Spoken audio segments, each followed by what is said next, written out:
Oila sizniki. Siz oilani yaratdingiz. Farzandlarni ham dunyoga keltirdinglar, er xotin birga.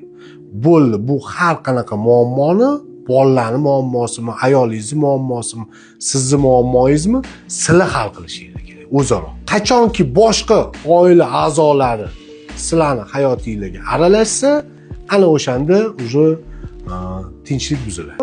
Onangiz ayolingizga nuqul kamchiligini topib urushyapti, u qilyapti, bu qilyapti deb tinchlik bermayapti. Bu nima degani? Bu men bu uyda важный odam. Sen hech kimsan. Mani aytganim bo'ladi deb o'ziga ishonchi past odamgina shunaqa harakat. Psixolog akamizning fikrlari menga juda ma'qul va o'z tilimda tushuntirib beraman hozir. Mana bizda farzandlar bor, bolakaylar. O'sha bolalarni o'ziga kuchi yetmaydi va aqli yetmaganligi uchun biz ularni nazorat qilamiz, biz ular uchun muammolarini hal qilib beramiz. Qanotimiz ostida bo'ladi.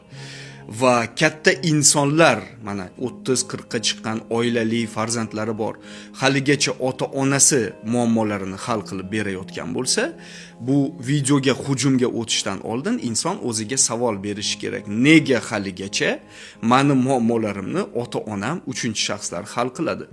Nega ular meni hali yosh boladek ko'rishyapti? Mana tan olaylik, bizni jamiyatda ota-onalar juda ilohiylashtirilgan, ya'ni u Alloh darajasiga chiqazilgan. Bunaqa tarbiyani faqatgina baxtsiz ota-onalar beradi. Ya'ni ular ertaga ham bizni tashlab ketmasin yoki bo'lmasa o'sha farzandi orqali baxtini to'ldirish uchun meni rozi qilishing kerak, butun umr harakat qilsang ham rozi qilmaysan, atrofimda girdi kapalak boshingda ko'tarib yurishing kerak. Buni faqatgina yetuk bo'lmagan baxtsiz ota-onalar qiladi. Natijada o'sha farzand o'zini sevganidan kechadi ota-onasi uchun, o'zini sevgan oilasini ajratib yuboradi.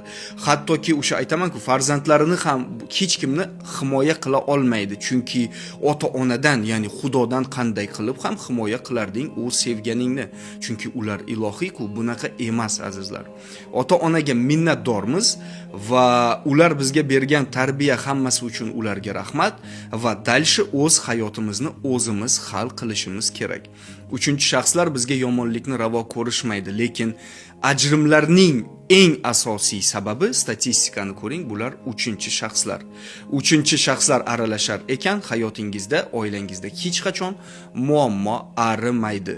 Berishingiz kerak bo'lgan savol, nega meni hayotimni uchinchi shaxslar hal qiladi? O'zimni aqlim chiqishmaydimi yoki men ulg'aymaganmanmi deya.